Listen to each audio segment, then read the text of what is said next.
All right, we are here at Comic-Con and welcome to How to Organize Your Comics. I am Glenn Simpson and I am so glad you're here. Let's get going with how to organize your comics. You've been buying comics, they're all in a pile and you're just not sure what to do with them now. Let's talk about that. A little bit of information on me. I've been collecting for over 45 years and just buying new comics every month as they come out, spending my allowance on back issues when I can. And I reached the 50,000 mark in 2026. So they have their own room. There's a lot of organization going on there. And I have a YouTube channel, Glenn Simpson's Comics, on YouTube, where I'm showing off my collection, one box at a time. So hope you'll all check that out. Over the years, I have tried a lot of different methods for organizing my collection. And when I say I've tried many, I mean I've rearranged them so many times it's not even funny. Now I'm at the point where I can't keep doing that because there's just too many of them to do it. But I've also talked online with other people and compared notes, and so I have also an idea about what other people have tried as well. For me, in terms of keeping track of what I have, it started with index cards. When I was a kid, I would make an index card for each comic and write down all the information about each one. And then as computers became more prevalent, I became interested in that literally for the purpose of keeping track of my comics. The first time I discovered a word processing program, that was the first thing I did. Make a list of my comics and a list of superheroes. That was important too at the time. And then I would continue with spreadsheets and all kinds of things as they came out. And then eventually we reached the point where people were actually making programs specifically for that purpose, and I've been through 2 or 3 of those, and so that's been my progression. And actually, that is what prompted me to go into IT, was that interest in computers that came from just looking for a good way to keep track of what's in my collection. What does organizing your comics mean? Well, it means 2 things. One is having a list or an app or something where you know what you have, so that you don't buy duplicates and things like that. It's also a good way, of course, to keep up with what you want, so that you don't come to Comic-Con and buy either things that you've already got or things that you really wanted to hold off on buying till later, but you need to stick to the list. That's all I'm saying. And then the other thing to keep up with is, what order do you literally have the books in the boxes or whatever you're holding, so that you can find them later. I'm going to talk about a few different ways to do that, and they're not mutually exclusive. You can combine them, but these are just different factors you can take into consideration when keeping that, when figuring out how you want to keep your books in order. And they're your books, so do what makes you happy. So option 1, very basic, alphabetical by title. This requires the least information for you to go find a book when you get ready to go look for it. You just know the title and the number, and then you find where that batch is, where that is in your collection, and you get it. If you go with that, that's what I do. And if you go with that, there's a few little quirks and things. One is annuals. I always put at the end of a series. Everything else, if it's like a special or an 80-page giant or something like that, I usually will put those where they go alphabetically. But you could also put them at the end of the series. You just kind of got to get a mental list. Okay, I'm doing annuals, I'm doing 80-page giants. The things are going to be at the end of the series that was running when they came out. When you're deciding, what is the title of the book, you want to make sure you're looking at the little fine print. It used to be at the bottom of the first page, and now they kind of sort of hide it in the back of the modern comic, but that's called the indicia. that's like the official name of the book 99.9% of the time. Sometimes they get funny about it and they decide to make one issue have a funny name in the indicia, and you just want to, no, that's not true. But you don't want to go with that. Another thing that can trip you up with alphabetical is numbers. For example, DC had their series that was titled just 52. And it can be kind of counterintuitive where to do numbers. I mean, you can put it just in the front with whatever the first number is, but you know, what comes first, 52 or 2099? So what I do is the process that the old Overstreet price guide used to do, which is they would take numbers and they would treat them as if they were spelled out. So that series 52 would go in the F's as if it was FIFTYTWO. And so it's, that's easy to remember, and you can always find the right spot for that. Of course, when you're alphabetizing and you kind of want to keep things synchronized with an app or something, you want to ignore things like spaces in the middle, because take Super Friends, Super Space Friends. A computer is going to put that before Superboy because it's going to see Super Space as before Super B. So you kind of want to do what you need to tell it, no, don't pay any attention to spaces. Obviously, the Amazing Spider-Man doesn't go in the T's. Things like that. You want to kind of make sure it's using just the letters that are there. Here's the challenge, though, with alphabetical, and it's what we call the box shift problem. So you've got your box of comics, and you got another box, you got another box, and you need to put some more comics in this box, but it's full. So you got to take some out of the back of that and put it in the front of this, but this one's full. So you got to take some out of that, and so forth and so on. And so a lot of people get frustrated at how much time they have to spend shuffling that all down. My solution to that is don't fill it up completely to start with. Fill it, 4/5 of the way, that kind of thing. Get more boxes than you actually need. And fill them up part way, put like a little Amazon box or something like that in the back to fill in space, and you can do that. And so that way, if you do need to add more to this box, number one, you have space, and then if for some reason that gets full, then the next box will have enough space for you to just add some, and you don't have to keep going all the way down. All of that said, you also should probably plan on every, 2 or 3 years, just kind of doing one big evening out of everything again, and get them all back to that 4/5 full that you started with. Option 2, very similar to option 1, not a big deal, but a lot of people like to sort by publisher first. So you'll have a DC section, a Marvel section, and an independent section. And that's fine. I would probably suggest keeping your independents all together, not separating them all by publisher, because it's not like you're going to go, Spider-Man, was that Marvel or was that DC? You got to remember that. But when the time comes and you're looking for like Hellboy, you might be like, wait, was that Image or was that Dark Horse? So this way, you kind of keep all those independents together, and that way you can still find those. But you got all your Marvel together, all your DC together.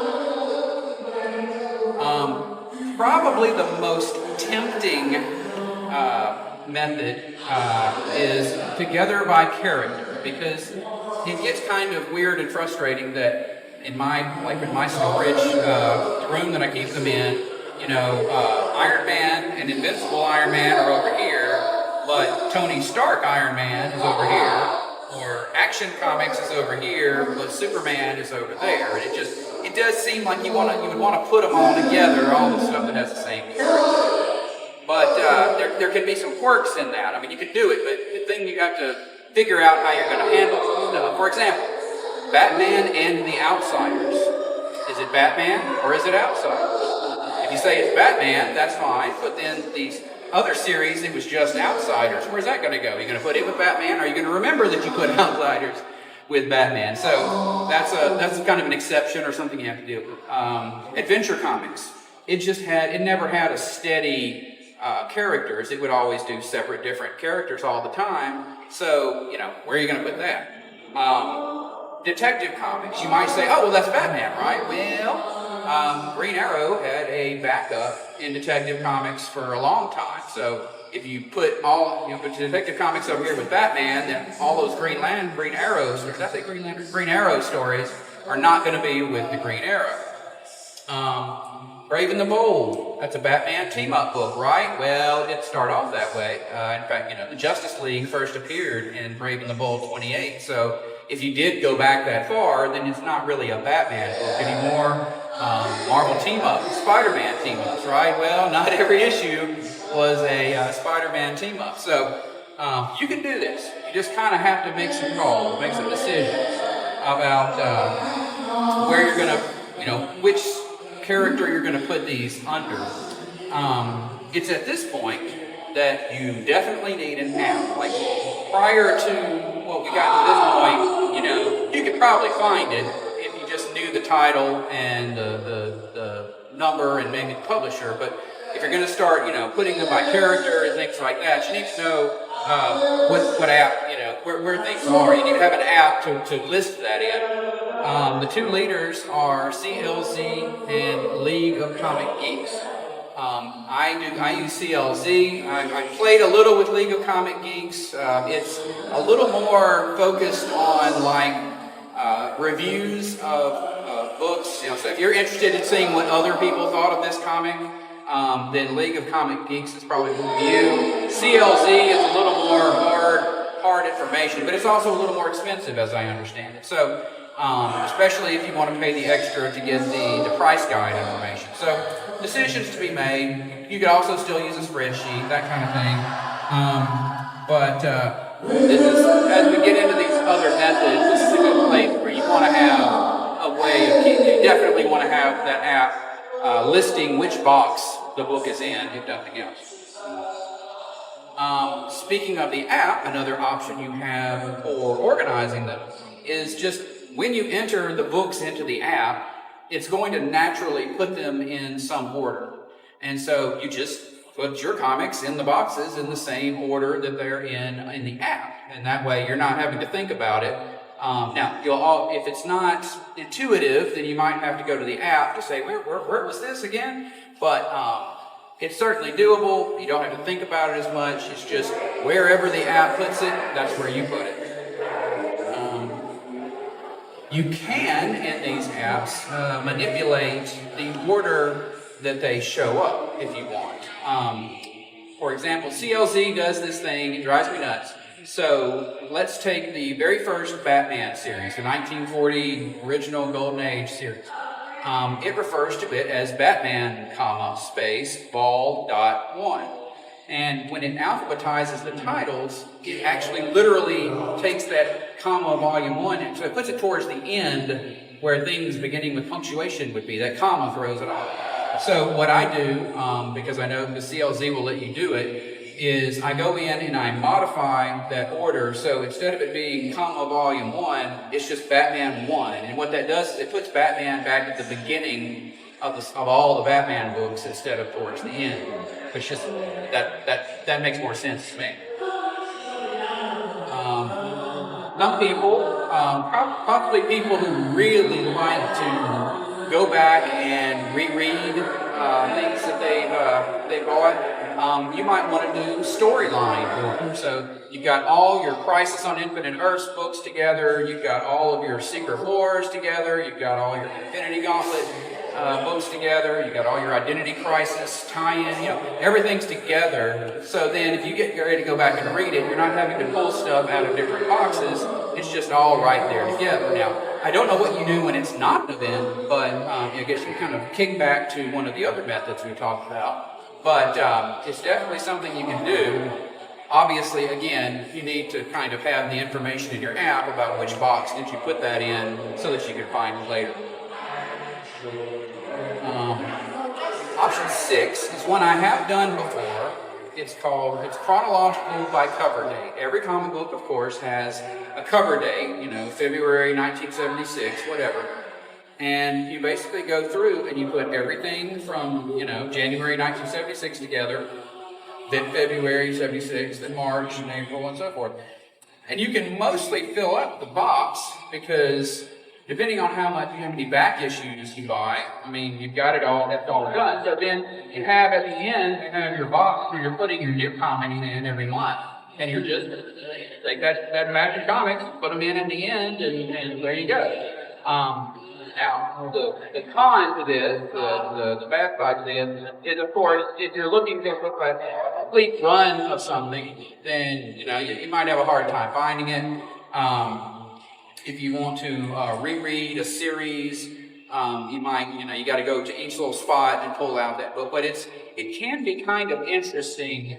You see the things that all came out at the same time. If you tend to look at books as a run of issues of a series, you don't realize, oh wait, the same month this came out and this came out. So if nothing else, it's fun to do with your app is to rearrange them and just look at it and be reminded, oh wow, these were all in the same month.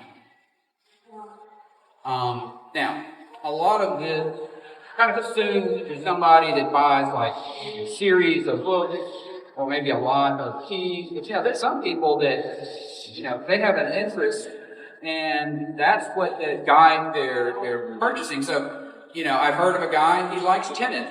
And so he buys comics that have people playing tennis on the cover. He doesn't care what series it is. It could be funny or superhero or whatever, art, but they're playing tennis, he buys it. A lot of people have favorite artists that they buy just the books from that artist. And so, if that's what you're doing, by all means, keep all of your books that fall into that category together, but you might want to, use one of these other methods as, once you've done that, one of these other methods to keep track of what you've got for, in your George Perez collection of books. Finally, we get to what I call chaos mode. So, this is an attempt to completely do away with box shifting. There is absolutely no call for box shifting. This is what you do. You get a long box. You fill it up with comics. See the picture there. And then you take that box and you put in the little dividers and you label them A, B, C, D. You can even do more than what I did there. I was just kind of mocking that up. And then in your app, you say, okay, so these are the books that are in box 42, section A. And, so each of those books will have that information on it. So then that box is full, and you fill up the next box, divide it up, make a note of what's in each section, so forth and so forth and so forth. So then, really, it doesn't matter what you buy after that. At your last box, you just fill it up, and you just put the dividers in, and you make a note of what section it's in. So then when you go looking for Amazing Spider-Man 300, you just go to your app, say, oh, it's in box 42, section C, and you go to that box and you flip through. Maybe your little section is in alphabetical order or something like that. You flip through there and find them. Now, I don't know anybody that's done this like as a collector, but I do think that's what some of the like online vendors do when they, they don't have time to alphabetize and all the books that they take in and get them out. I think they've got a code on there and they're able to find that code. Just somebody keeps track of what box that code is in, and that's how you go. But hey, if shifting comics from box to box bothers you, then yeah, there you go. There's your answer. So,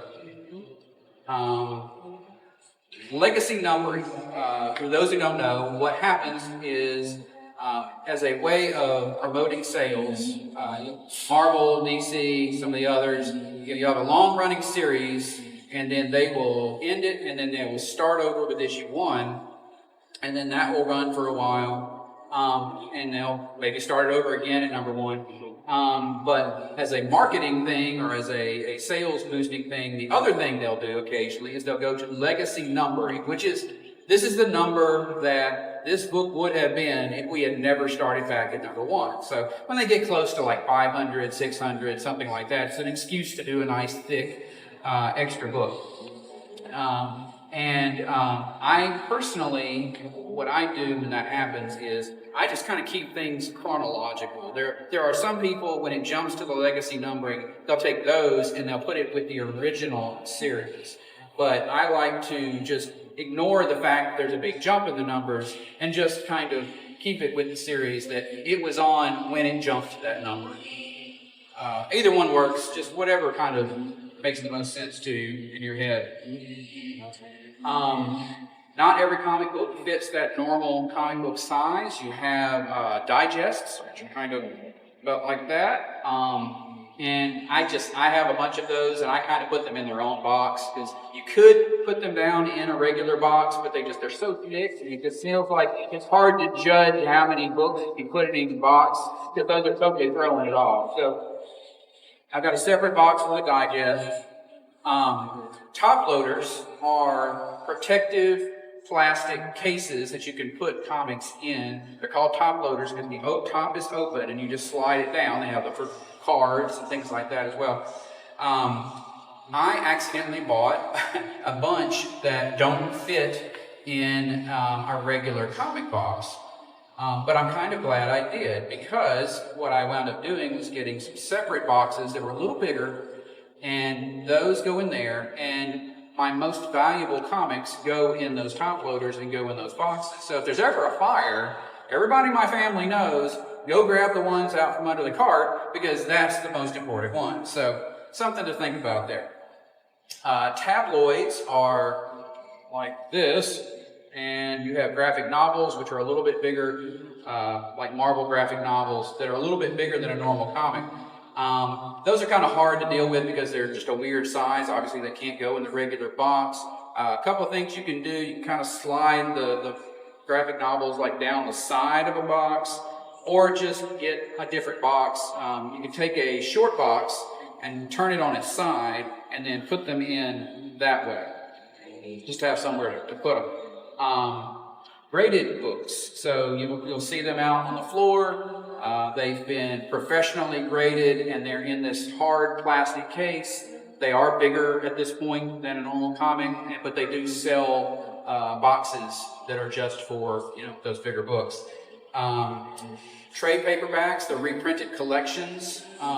If you're thinking about what am I going to do with my bookshelf, the only thing I would do differently than everything else we just talked about is I personally, aesthetically speaking, think that you should put everything that's the same size, height, together. Put that all together, that's a shelf, and they're alphabetical or whatever. Then you have stuff that's maybe smaller, that's at that like normal comic books height, and that's all together. That kind of thing. But if you also can put those regular, trade paperbacks in comic book boxes. What I do, because I ran out of bookshelf space, is if the trade paperback only reprints individual issues from a single series, then what I do is I put it in the comic book boxes where those issues would be if I actually had the originals.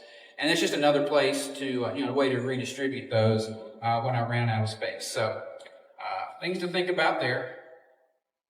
So why does organizing your collection matter? Why don't you just keep throwing in a box? Well, again, as I mentioned earlier, you want to, some people like getting lots. Some people buy the same comic over and over again every time they see it. I don't like to do that. I like to just have like one copy of things.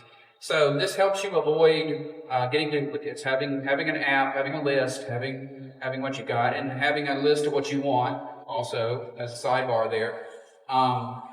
Another reason that organization is important is because if you're, of a certain age, you've got this comic book collection, and something could happen to you, and your family is going to have to deal with it.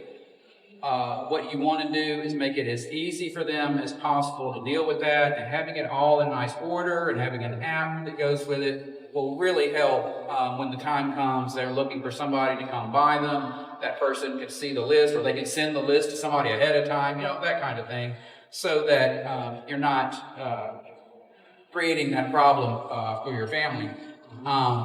The other reason is just I think it's fun. It's a way to get more time out of the money that you put into the comics by spending time organizing them, that kind of thing. And hey, my wife says organizing is sexy, so that's the main reason. So let's see. Do we have any questions? Questions? No? No? Okay. Well, oh, you have a question? How do you foresee the future of saving comics in terms of digitization? How do you foresee the future of that?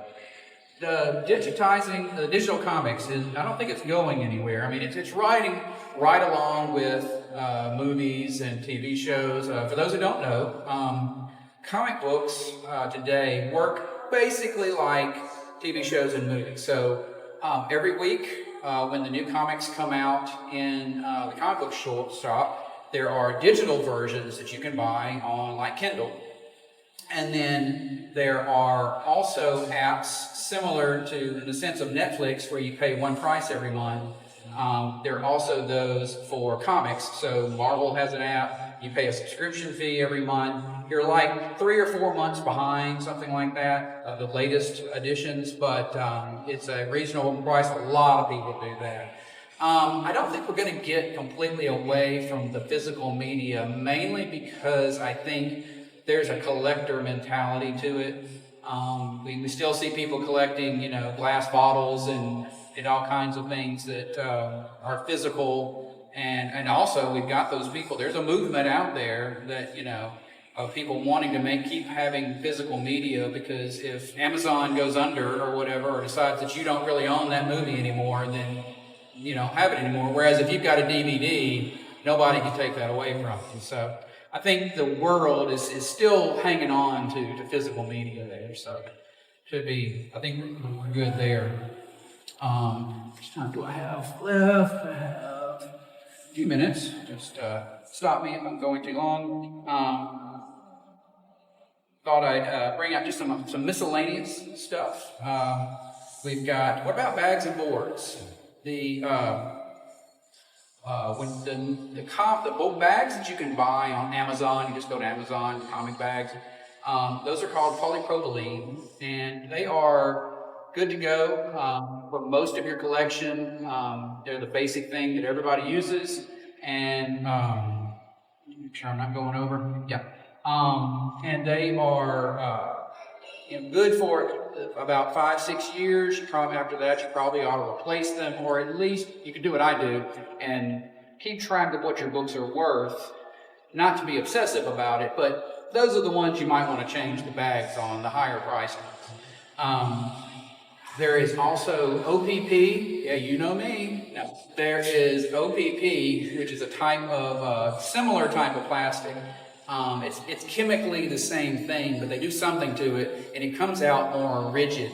And so if you can spring for those, they're a hair more expensive, but they're good because they've got that little bit of extra of sturdiness to them.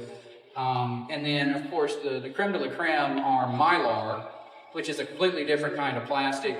You really don't ever have to change those out. It comes in like a 2 mil, which is the same as thickness as those other bags, and like a 4 mil, so it's a nice chunky bit. So I usually get those for those most expensive books and can keep track of that, keep them protected that way. And then of course you want boards to go in the bags with the comics. Again, Amazon, the basic ones you can get there are fine. There are some places where you can get thicker ones. For again, so the Uber is to get the Mylar bag with the thick board. That's what you might want to do for your absolute best comics. Boxes. If you're on the shop on the floor here, you'll see all the long boxes. There are also shorter boxes. I don't know if anybody has those out, but you can. If you think that your storage is going to go up, then the short boxes might be better because they're not as heavy. And so if you need to get one off of a high, shelf, you can do that. If you think your storage is going to be more deep, then the long boxes are better, but they do get heavy. As I like to say, I have back issues and I have back issues. So that could be a problem. Cardboard versus plastic.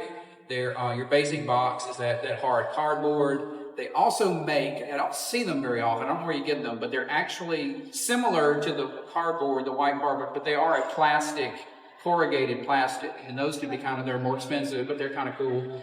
And then, of course, there are, like I have in the image there in black, the really cool, like, bins that with the folding over tops and things like that. But you want to talk about heavy, that's if you're definitely going to leave them somewhere and just get some out every once in a while. Speaking of that, the other way you can store your comics is in file cabinets. I see people do this all the time, just an old file cabinet somebody was giving away or getting rid of, garage sale, and you kind of get in there with some foam core and kind of create a spot for them that they can sit up. It's kind of a crafty thing to do, but it is something people do. You definitely always want them to be sitting up.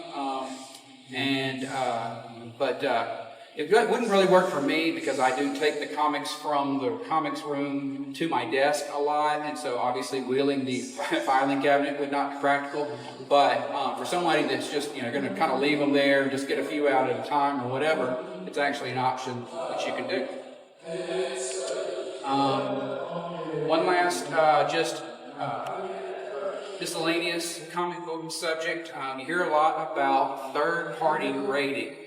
So grading in general is the act of looking at a collectible and saying, this is in a particular condition, and then giving it a label that is the kind of mutually understood label for something in that condition, like near mint. And the idea is, I can have this book, and I can say it's in near mint, and then somebody can ask me, hey, what condition is that book in? I can say, well, it's in near mint, and they'll know what I'm talking about. Third-party grading takes into effect that there's a certain amount of bias there. If I'm selling this book, I might say it's near mint when it's a little more very fine. So third-party grading is you send the book off to the third-party grader, and they look at it, they evaluate it, they give it a label, 9.4, something like that. They encase it in plastic so that it will get back to you in that condition, and it will stay in the condition that they judged it to be, so it's very well protected. And then when you get ready to sell it or whatever, it's really easy. It's right, all the information's right there, and people can trust the grade because it's been encased in plastic, and it wasn't you that decided it was a 9.4 or whatever. The downside to that is that once it's sealed in that plastic, you can't get it out. Can't pull it out, flip through it, look at the ads and that kind of thing. And so a lot of people have a problem with that. And I don't do that much because I do like to flip through my books. The other thing you have to be careful of is it costs like $50 to get a book graded like that. So you don't want to send a book that you can only sell for $20 and get it graded because you're not going to make your money back. So you kind of want to look at the numbers. My general recommendation is wait till you think you're going to sell, or when you get to be a little older, and then look at how much you could sell it for if it wasn't graded and how much if it was. Just make sure that you're sufficiently covering the costs of the grading. So that's third-party grading. And that's my presentation. Thank you so much for being here. I'm Glenn Simpson's Comics on YouTube, Instagram. You can email me at glensimpsonscomics @gmail.com. That's 2 N's in Glenn. I thank you very much, and I hope you enjoy Comic-Con.